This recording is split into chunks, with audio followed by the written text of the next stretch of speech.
My video today is about an arcade and home theater or theater. If it's not in your home, is it considered home theater? If it's a standalone building, is it considered a home theater or just a theater? It's not a commercial theater. So why are we outside? So my first ideas for an arcade theater system before I actually built a theater system that kind of had the ideas around putting, a jukebox and a couple other things in it. And most of that did come to reality. But before then, we had an area planned out, and we were going to do a 2-story building right here. This is part of, if you've been watching my garden videos, this is Wetlands Zone 1, or at least part of it. We were probably going to take 25% of that area. This used to be a barn, an aviary, with macaws and all kinds of parrots, cockatoos, Amazon parrots, a variety of other things. And before that, it was like a horse barn. Had ponies, horses, mules, stuff like that. We even had a little a section to the side here that had a little stall we raised a pig in, to eventually eat, when we were younger. I don't remember the exact dimensions of the barn, but I think it was in a little bit too rough a shape. So, as I said, I do not remember the dimensions, but we had kind of came up with a rough estimate, what we needed just to start working on the base. I was going to put blocks down as, and put it kind of like up above, raised up off the ground, a few feet, because this is wetlands, right? We had flooding issues, and not too many just flooding issues where it was like underwater, but just muck and mud issues, and there have been periods, including like, one of the hurricanes that hit us, several years back, before Natalie came in the picture here, where we had probably a few feet of water here. We could like fish here if we wanted to. If we had a boat, we could just boat all throughout all this land here. So we needed to raise the foundation up, on the blocks. So I got the idea that do 2 stories. Again, I've never built anything like this. I built like bird houses and a few other small things, but I've seen my dad and grandfather build like barns and do roofing and stuff like that, and I think I had enough knowledge to pull it off. I know I do, based on, a year or so later building a kind of living room / dedicated home theater room, as an addition.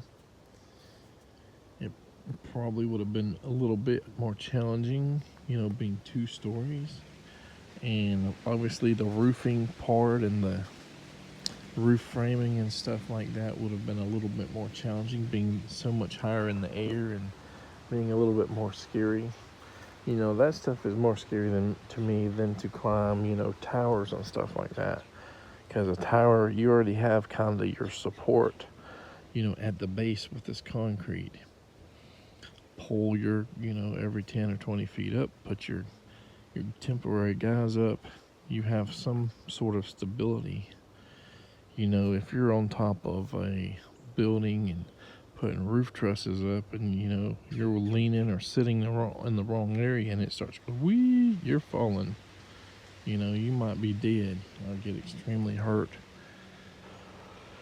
But anyway, I figured I already had, I guess, a jukebox, and we've had pinball machines and what do you call them?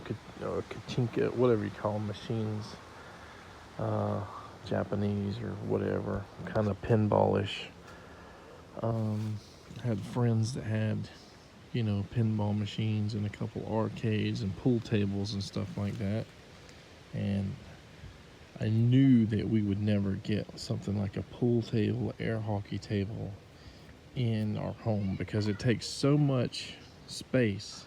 What may have been tricky was figuring out the dimensions the building needed to get stairs, up to a second story, and also having room for, everything, the setup, the way it was going to be set up. So the bottom with the most weight was going to be full of arcades, pinball machines, jukeboxes, maybe pool table, definitely air hockey table, which is, my preferred game is air hockey over pool. It's very fun, very, you don't have to be an expert to learn how to play air hockey and to enjoy it.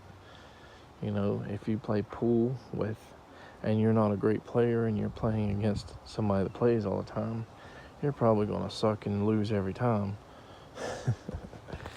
But let's just pretend it was a 30 by 36 or something,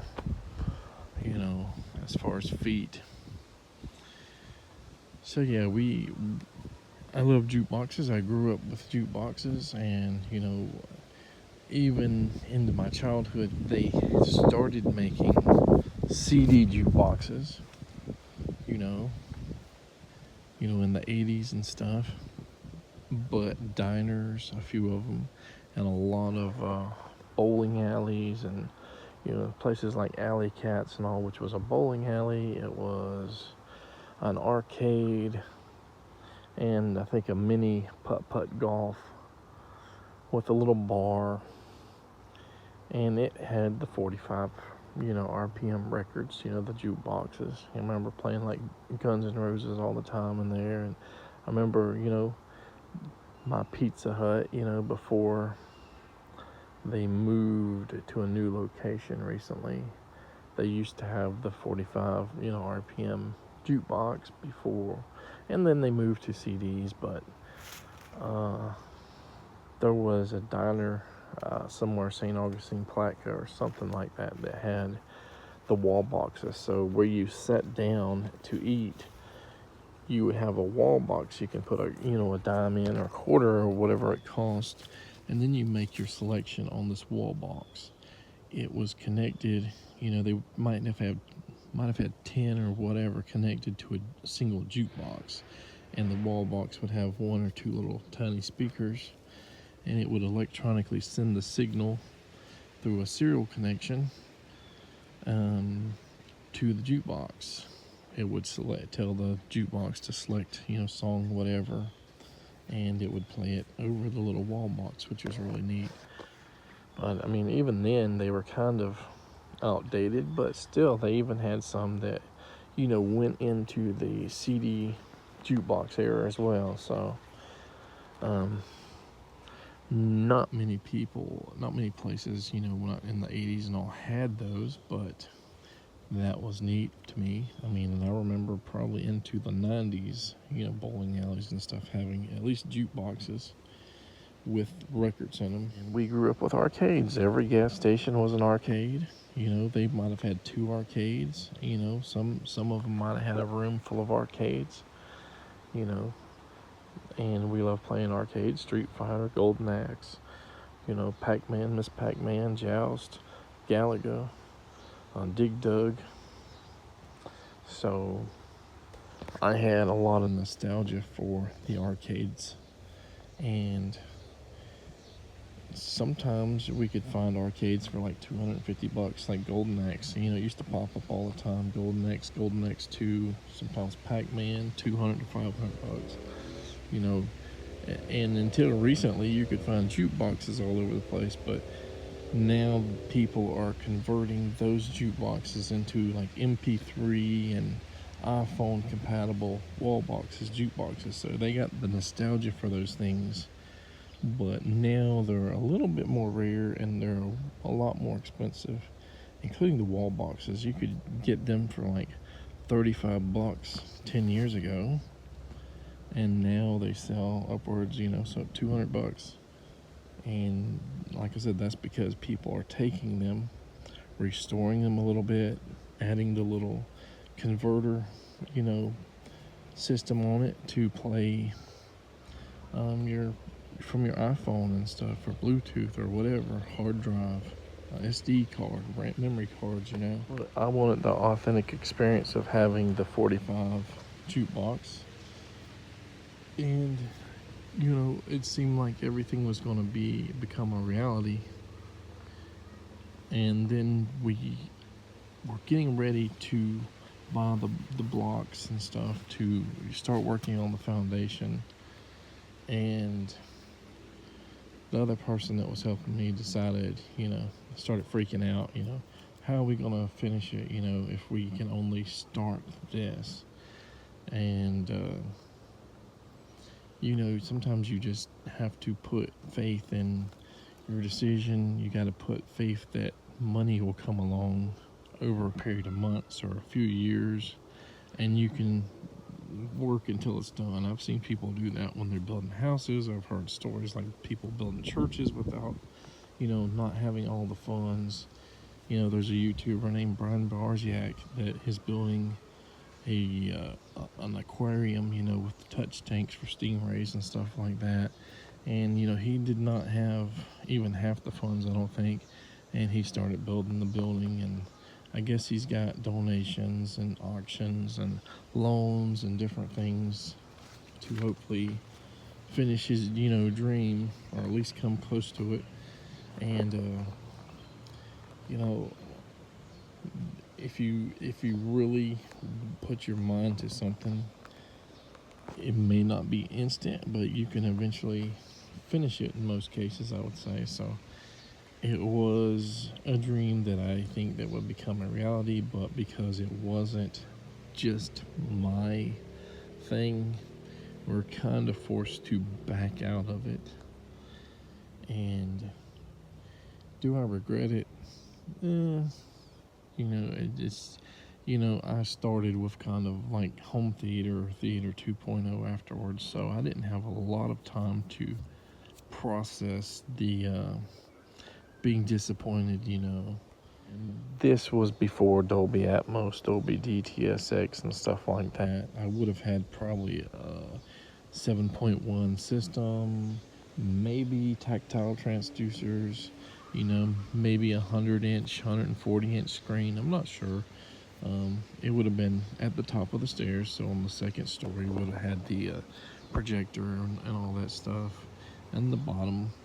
And the reason why I kind of thought let's do both things is because my experiences with drive-in and walk-in theaters, you would go to a drive-in, even if it's multi-story, and they would have a little arcade over here, if it's Pac-Man or something, and they'd have movie posters or whatever.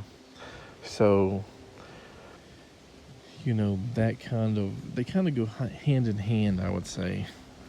And although right now I don't think having a bunch of arcades is in the mix, pinballs, air hockeys and all that,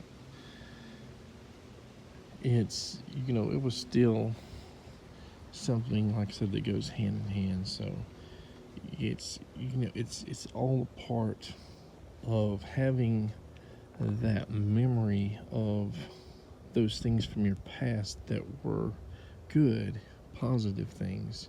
You would go to a theater, if you had one local to your community, and you would see people, your neighbors, friends, schoolmates, and family members sometimes, and you kind of hang out for a few minutes or whatever. You watch your movie, or you may play the arcades together. You may, see each other in the concession stands, getting popcorn, hamburgers, hot dogs, and nachos and stuff like that.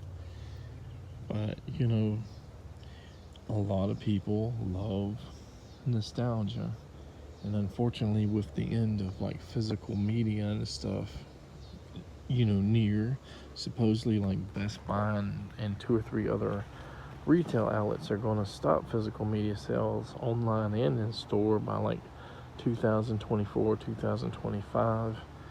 So you're not going to see as many things that are nostalgic. And it's, in the olden days, you could go to some theaters at least, and you get cheap tickets, cheap concession food, and, the theaters didn't rip you off. So, and I'll probably say this 1,000 times, baby boomers, Gen Xers, and all, we love nostalgia, that, anything that reminds us of good and positive times, positive experiences.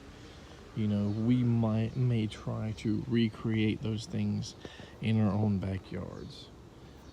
And hopefully the next videos in this series, I'll be having more than just woods and weeds and all, and we can show you some pictures of like my first progression or whatever adventure into the home theater field that I did decide to go through and finish through.